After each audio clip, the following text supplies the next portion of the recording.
좋은 아침입니다. 자, 우리 앞뒤 좌우 돌아보시면서 한번 인사합니다. 사랑합니다. 축복합니다. 한번 인사합니다. 예수님의 이름으로 여러분을 사랑하고 축복합니다. 요즘 날씨가 상당히 춥습니다. 건강을 좀 잘 챙기시기 바랍니다. 여러분, 날씨가 추워지고 여기저기에 크리스마스 추리에 불이 켜지면 여러분은 무엇이 떠오릅니까? 몇 년 전까지만 해도 저는 자연스럽게 이 시즌이 되면 선물이 떠올랐어요. 그렇다고 제가 선물을 많이 받았다는 말은 아니고요. 그런데 요즘은 어떤 줄 아십니까? 나이가 들어서 그런지는 모르겠지만 한 해를 뒤돌아보게 됩니다. 그 중에서도 힘들고 어려웠던 것보다 감사했던 일들을 말이지. 그러면서 자연스럽게 제 마음이 이렇게 숙연해집니다.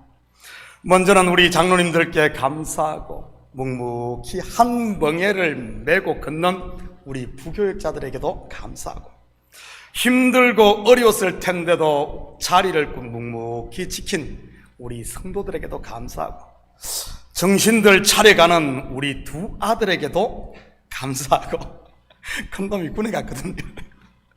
그리고 저의 든든한 버팀목이 되어주는 우리 사모에게도 감사하고 말이지. 눈을 들어 조금 더 멀리 보면 같은 길을 걷는 노회 목사님들과 친구 목사님들, 그리고 저와 우리 교회를 위해 기도하는 여러 기도 후원자들에게도 감사하고요.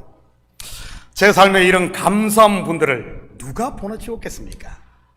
바로 하나님인 겁니다. 그러니 하나님께 감사하게 되는 것이지. 영적으로 깊이 보면 이런 한 사람 한 사람이 나를 하나님의 아들로 빚어가시기 위해 붙인 하나님의 거룩한 도구들인 것이고요. 제가 학교를 다닐 때는 미술 시간이 있었습니다. 요즘 미국에도 미술 시간이 있는지 모르겠네요. 미술 그러면 대부분 크레용이나 물감으로 그림을 그리는 것을 생각합니다.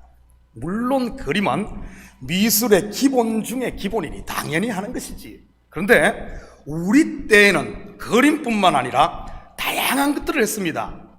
조각칼로 조각을 해 찍어내는, 고무판 찍어내는 것도 했고, 공작이라고 해서 진흙으로 사람이나 동물을 만들기도 하고 말이지.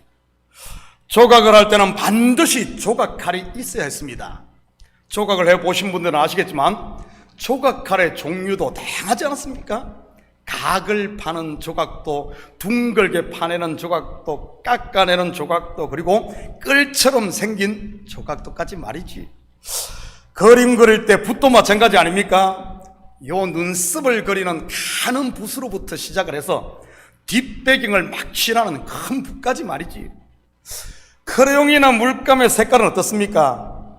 기본이 12색, 많으면 24색, 그리고 가끔 정육점 아들이나 철물점 아들들은 48색까지 가지고 다니더라고요.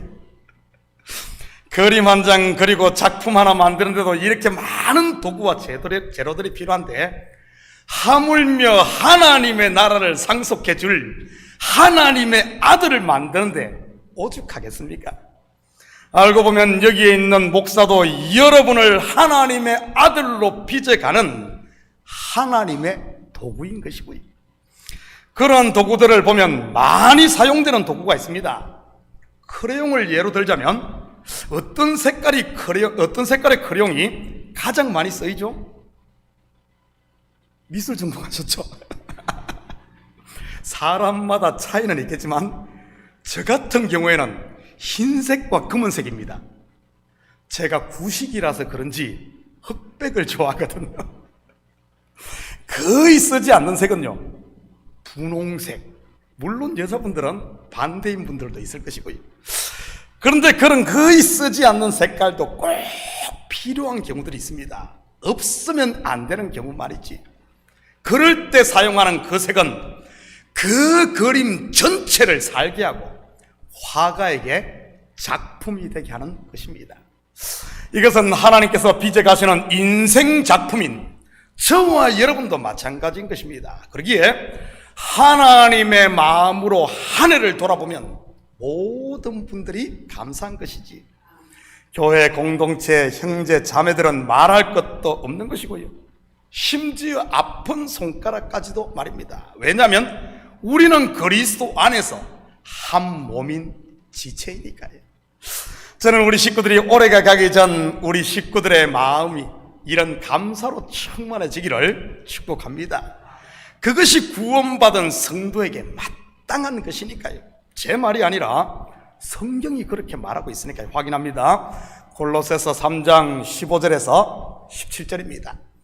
그리스도의 평강이 너희 마음을 주장하게 하라. 너희는 평강을 위하여 한 몸으로 부르심을 받았나니 너희는 또한 감사하는 자가 되라.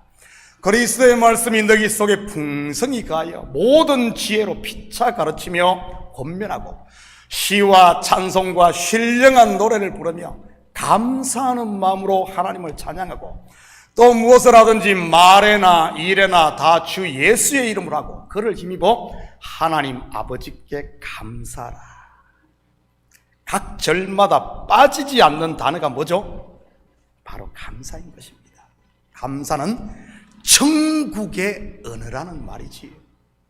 자, 우리 옆 사람에게 천국의 방언 한마디씩 하시기 바랍니다. 곁에 있어줘서 감사합니다. 한번 방언들 합니다. 사람은 자기가 예배하는 것을 담는다고 합니다. 하나님을 예배하면 하나님을 담고, 돌부처를 예배하면 돌부처를 담고, 귀신을 예배하면 귀신을 담고, 그리고 자기를 예배하면 자기를 담는 것 말입니다.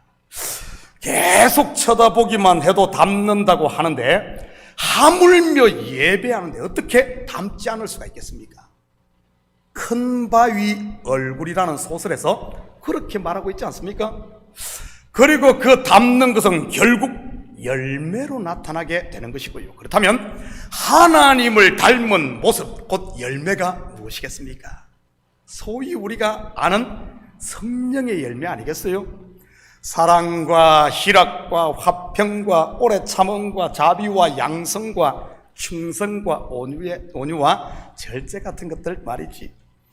여러분은 지금 누구를 예배하고 있습니까? 모두가 다 하나님이라고 대답할 겁니다. 그렇다면 여러분은 하나님을 닮았습니까? 다시 말해 삶의 현장에 성령의 열매를 맺고 있느냐는 말입니다. 성경은 분명 그 열매를 보고 나무를 안다고 했습니다. 확인합니다. 마태복음 7장 16절에서 18절입니다. 그들의 열매로 그들을 알지니 가시나무에서 포도를 또는 엉겅퀴에서 무화과를 따겠느냐. 이와 같이 좋은 나무마다 아름다운 열매를 맺고 못된 나무가 나쁜 열매를 맺나니 좋은 나무가 나쁜 열매를 맺을 수 없고 못된 나무가 아름다운 열매를 맺을 수 없느니라. 저는 우리 식구들이 항상 자신을 돌아보므로 성령의 인도함을 받을 수 있기를 축복합니다. 왜냐하면 사단은 틈만 나면 우리 마음밭에 가라지를 뿌리려고 하니까요. 성령으로 시작을 했으니 성령으로 끝나겠지 하고 그냥 내버려 두었다간 사단이 뿌린 가라지로 인해 우리의 마음밭이 잡초밭이 될 수 있으니까요. 그러면 성령의 인도가 아닌 육신의 욕심에 끌리게 되니까요. 오늘 본문은 계속해서 하나님과 믿지 않는 유대인들과의 논쟁입니다. 지난주에도 살펴보았듯이 이들의 대화는 마치 기차 레일과 같습니다. 전혀 다른 이야기만 하고 만나지 않는 평행성만 이루는 것 말이지. 그 이유가 무엇이라고 했습니까? 첫째는 난 곳이 다르고 둘째는 속한 곳이 다르기 때문이라고 했습니다. 그렇다면 왜 예수님은 어차피 알아듣지도 못하는 이런 유대인들을 데리고 계속 변론을 하시는 것이겠습니까? 입만 아프게 말이지. 왜죠? 듣지 못하는 유대인들을 위해서가 아니라 그들 가운데 섞여 있는 하나님의 이런 양들을 위해서라고 했습니다. 왜냐하면 다른 사람은 못 알아들어도 그들만은 목자의 음성을 알아들으니까요. 그래서 결론도 없는 이런 논쟁을 하는 가운데도 믿는 사람들이 생겨났던 것이고요. 이것은 지금도 마찬가지인 것입니다. 성령이 교회들에게 하시는 말씀을 들을지어다인 것이지. 41절입니다. 너희는 너희 아비가 행한 일들을 하는도다. 대답하되 우리가 음란한 데서 나지 아니하였고 아버지는 한 분뿐이시니 곧 하나님이시로다. 지금까지 유대인들이 주장하는 자기들의 아비는 누구였습니까? 바로 아브라함입니다. 그렇다면 아브라함이 행한 대표적인 일 세 가지는요, 지난주 공부를 했는데요, 뭐죠? 첫째는 하나님의 말씀에 따라 본토 친척 아비 집인 이 갈대아 우르를 떠난 일. 둘째는 하나님의 말씀에 순종하여 99세 때 할례를 행한 일. 그리고 마지막이 하나님이 이르신 대로 독자 이삭을 모리아 산에서 번제로 바친 일입니다. 그리고 이 세 행위의 공통점은요, 하나님의 말씀 앞에 자기를 포기하는, 즉 내려놓음이었습니다. 다시 말해 자기를 부인했다는 말입니다. 너희가 아브라함의 자손이면 아브라함이 행한 그 일을 해야 한다. 그런데 지금 유대인들은 어떻습니까? 아브라함이 행했듯이 말씀에 순종하고 있나요? 말씀이 육신이 되어 오신 예수님 앞에 순종하는 것이 아니라 오히려 죽이려고 합니다. 아브라함은 그렇게 하지 않았는데도 말이지. 그렇다면 본절에서 예수님께서 말씀하신 너희는 너희 아비가 행한 일들을 하는도다 할 때 이 아비는 누구겠습니까? 분명 아브라함은 아닌데 말이지. 하나님의 말씀 전하는 자를 죽이고 대적하는 자 말이지. 바로 대적자 세이튼, 사탄, 마귀인 것입니다. 지금 유대인들 예수님께 정통으로 한 대 얻어맞은 것이지. 괜히 아브라함을 자기 아버지라고 했다가 말입니다. 아브라함의 열매와 자기들의 열매가 다르니 들통이 나버린 것이지. 그러자 어떻게 말을 바꿉니까? 우리가 음란한 데서 나지 아니하였고 아버지는 한 분뿐이시니 곧 하나님이시로다. 아이, 금방 아브라함이라 그러다가 이제 말을 바꾸어. 아브라함으로 안 되자 이번에는 하나님을 자기 아버지라고 주장을 합니다. 42절입니다. 예수께서 이르시되 하나님이 너희 아버지였으면 너희가 나를 사랑하였으리니 이는 내가 하나님께로부터 나와서 왔습니다. 나는 스스로 온 것이 아니요 아버지께서 나를 보내신 것이니라. 여러분, 이 장면이 연상이 됩니까? 예수님께서 유대인들을 지금 콘으로 몰고 있는 것입니다. 이 논쟁이 지금 벌어지고 있는 곳이 어디입니까? 성전의 헌금함 앞입니다. 여러분, 헌금함을 두는 곳이 어디겠습니까? 가장 사람들이 많이 다니는 곳 아니겠어요? 다시 말해 많은 사람들이 있는 곳이라는 말입니다. 예수님과 유대인들이 논쟁을 벌이고 있으니 얼마나 많은 군중들이 그 주위에 모였겠습니까? 그리고 지금 이 시점은 예수님의 공생의 3년째 되던 때에 많은 사람들이 예수님 행하신 표적으로 인해 그가 하나님으로부터 온, 하나님이 보낸 하나님의 사람임을 믿고 있었습니다. 하나님이 너희 아버지였으면 너희가 나를 사랑하였으리니. 혹 때리고 하다가 대래 혹 2개 붙이게 생겼습니다. 아브라함을 아버지라고 했다가 안 되자 하나님을 아버지라고 했던 유대인들, 더 코너에 몰린 것이지. 저는 이 모습을 보며 마치 그 옛날 나단 선지자가 다윗을 찾아왔던 모습이 떠올랐습니다. 우리아의 아내를 취하고 그것을 숨기기 위해 그의 남편 우리아까지 죽였던 다윗 말입니다.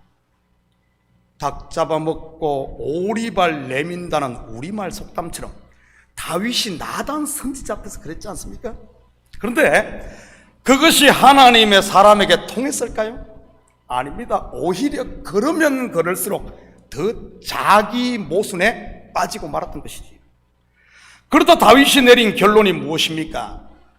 그 사람은 죽어야 하리라. 왕이 내린 최종 판결, 그런데 죽어야 할 그 사람이 누구였습니까? 나단의 비유에 나오는 가난한 과부의 한 마리뿐인 양을 빼앗다가 친구를 위해 잡은 부자 말입니다. 누구죠? 바로 다윗 왕 자신입니다. 지금 코너에 몰린 유대인들, 그 옛날 나단 선지자 앞에 선 다윗과 같은 상황이었던 것이지. 48절 49절입니다. 유대인들이 대답하여 이르되 우리가 너를 사마리아 사람이라 또는 귀신이 들렸다 하는 말이 옳지 아니하냐. 예수께서 대답하시되 나는 귀신 들린 것이 아니요 오직 내 아버지를 공경함이거늘 너희가 나를 무시한도다. 여러분, 이럴 때 쓰는 사자성어가 뭐죠? 적반하장. 우리말 속담으로 하면 똥낀 놈이 화낸다 이런 것이지. 같은 상황에 처했던 다윗은 어땠습니까? 내가 여호와께 죄를 범하였노라 회개합니다. 그러자 그 자리에서 여호와께서 당신의 죄를 사하셨나니 당신이 죽지 않을 것이다. 바로 복음을 듣게 됩니다. 그리고 영생의 열매를 맺고요. 그런데 지금 유대인들은요, 네가 귀신이 들렸구나 하고 돌을 들어 예수님을 죽이려고 합니다. 사망의 열매를 맺었던 것이지. 여러분, 달라도 어떻게 이렇게 다를 수가 있습니까? 이유가 뭐죠? 난 곳이 다르고 속한 곳이 다르기 때문입니다. 오늘 본문으로 하면 아비가 다르기 때문에 말이지. 하나님으로부터 난 자와 마귀로부터 난 자, 거듭난 자와 거듭나지 못한 자, 은혜 아래 있는 자와 율법의 저주 아래에 있는 자 말입니다. 다시 말해, 율법의 저주 아래에 있었던 유대인들에게 예수님은 하나의 사마리아 사람이었다는 말입니다. 상종할 수 없는 이방인 말이지. 그런데 재밌지 않습니까? 이렇게 상종할 수 없는 이방인이었던 사마리아 사람이 강도만 난 유대인, 강도만 난 사람을 구원하고 치료했으니 말이지. 선한 사마리아 사람의 비유에서 말입니다. 자기들이 평소 의지하고 기대했던 제사장이나 레위인이 아니라 말입니다. 물론 이 비유에 나오는 제사장이나 레위인은 율법을 상징하는 것이고요.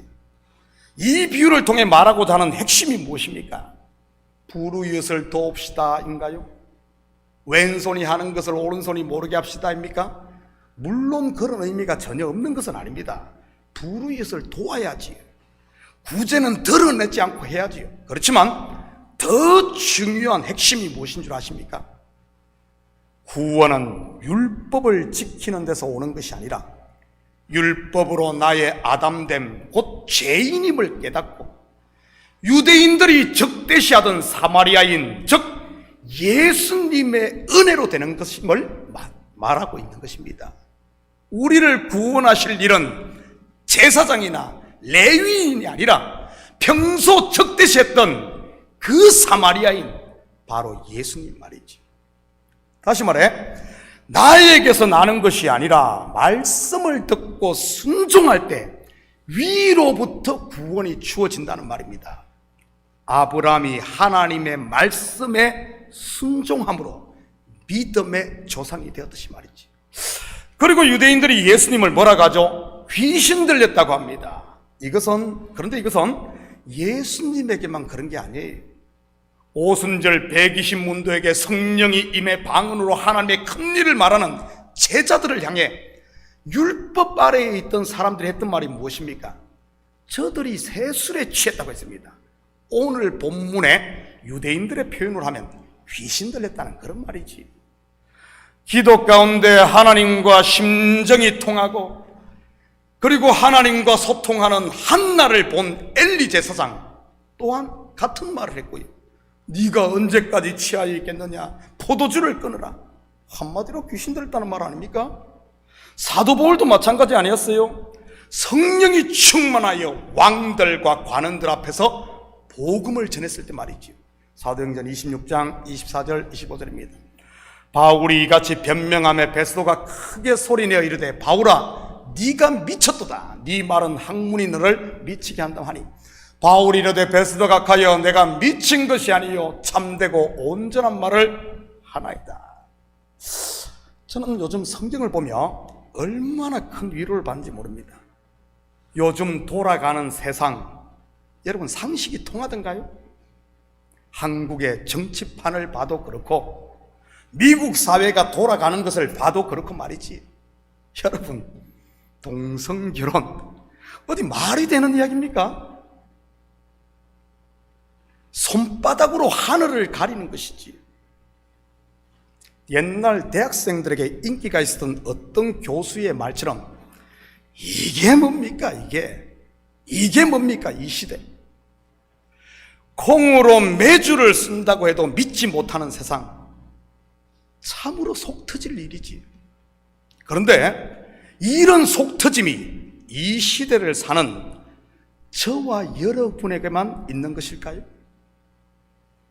자기 땅에 왔음에도 자기 백성이 영접치 않고 죽이려고 하는 오늘 본문의 유대인들의 모습을 보니 우리 예수님 속 다 터졌을 것 같습니다.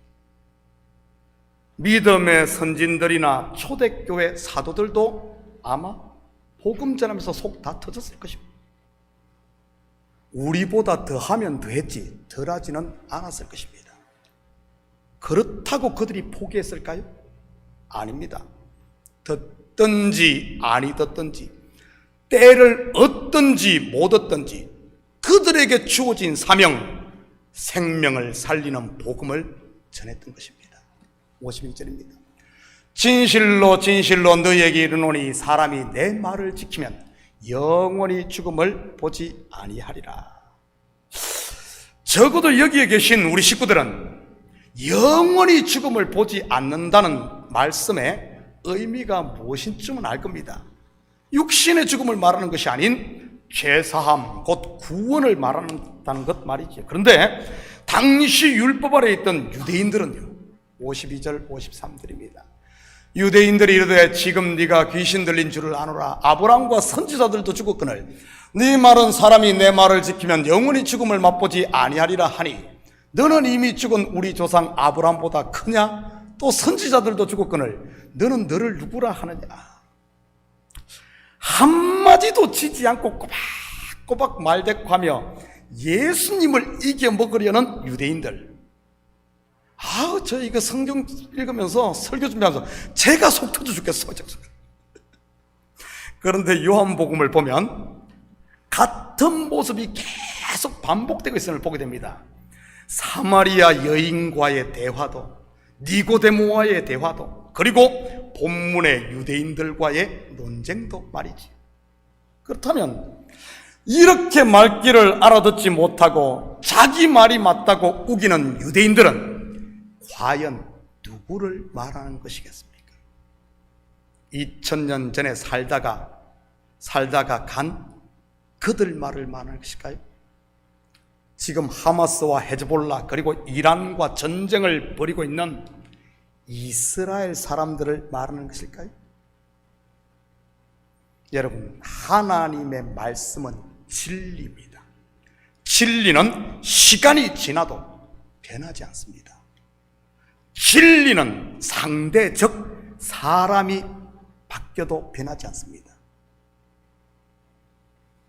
그렇다면 예수님을 대적했던 유대인들은 누구겠습니까? 바로 오늘 말씀 앞에 선 나인 겁니다.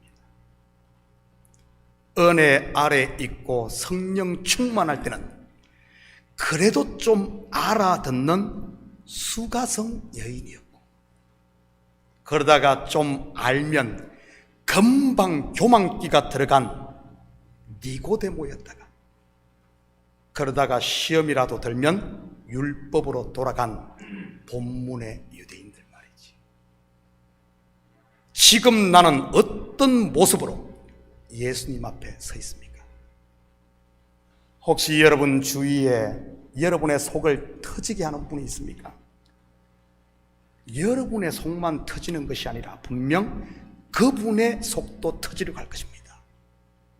왜 그런 줄 아십니까?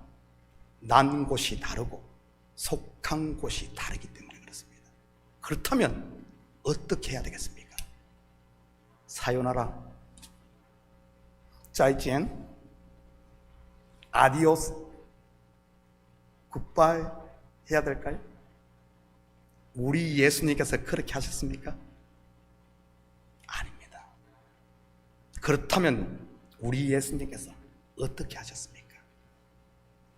높고 높은 하늘 보좌를 버리시고 낮고 낮은 이 땅에 육신을 입고 율법 아래에 있는 우리를 위해 율법 아래로 오셔서 그 율법의 저주를 친히 십자가에서 해결했습니다. 그리고 죄인된 우리에게 오셔서 우리와 함께 임마누엘로 동행하시며 우리를 친히 이끌고 가고 계신 것이고요. 나의 눈높이를 맞춰서 말이지. 속이 다 터지면서 말입니다. 사랑하는 성도 여러분, 이 한 주도 주님 손 꽉 잡고 그분과 동행하시며 속 터지는 주님의 마음을 이제는 좀 알아 감사하는 마음으로 충만하게 채워 이 춥고 추운 겨울을 따뜻하게 보내는 이 연말 연시 남은 한 해가 되기를 예수님의 이름으로 축복합니다. 같이 기도하십시다. 사랑의 아버지 하나님, 참으로 감사를 드립니다. 뒤돌아보건대 이 유대인들의 모습이 내 모습이었음을 보게 됩니다. 그럼에도 내 손을 놓지 않고 끝까지 참고 인내하며 속이 다 터지면서까지도 우리를 이끌고 계신 이 주님의 마음을 알아 올 한 해가 가기 전에 다시 감사하며 처음 사랑을 회복하여 주님과 동행하며 천국을 누리는 우리 식구들 다 되게 도와주시옵소서. 감사드리며 예수님의 이름으로 기도드립니다. 아멘.